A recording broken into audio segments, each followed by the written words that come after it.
Well, it is now time for Ask the Expert, and there's been a lot of talk about babies this week with the royal baby. What's often not talked about is the baby blues a lot of moms suffer after giving birth. To talk about that today, Dr. Jacqueline Pakel from the Medical College of Wisconsin to talk about postpartum depression.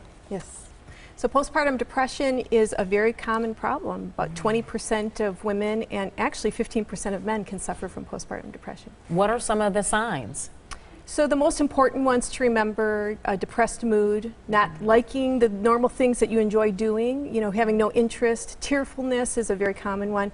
And then thoughts of suicide. That's very, very important to remember. Okay, you say men can suffer from this as well. How are they drawn in? I mean, is it typically the mother has symptoms and the man is kind of going along with her on the road to depression? Actually, that's one of the most important ways that a man can become depressed, is if the partner is depressed. So it's important for us to have family and friends that pay attention to the couple, but each other as well.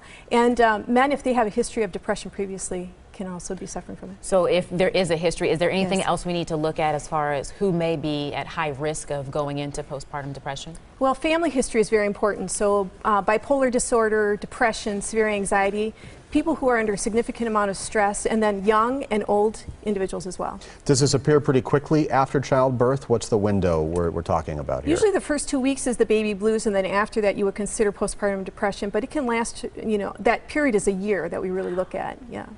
Who should women talk to if they feel that they are going through what you say is postpartum depression?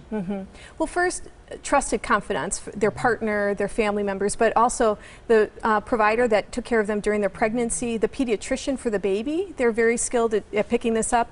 And then thinking about engaging a mental health professional. And no one should think that there's anything wrong if, again, they go through the baby blues and postpartum depression sits in, right? Right, absolutely. This is very common. Hormonal fluctuations, lots of stress with new babies, sleep deprivation. This is all, part of it. All right, Dr. Pakel, thanks for joining us this Friday afternoon. Have a question for our experts? Email them, asktheexpert, today's TMJ4.com. You can also leave a voice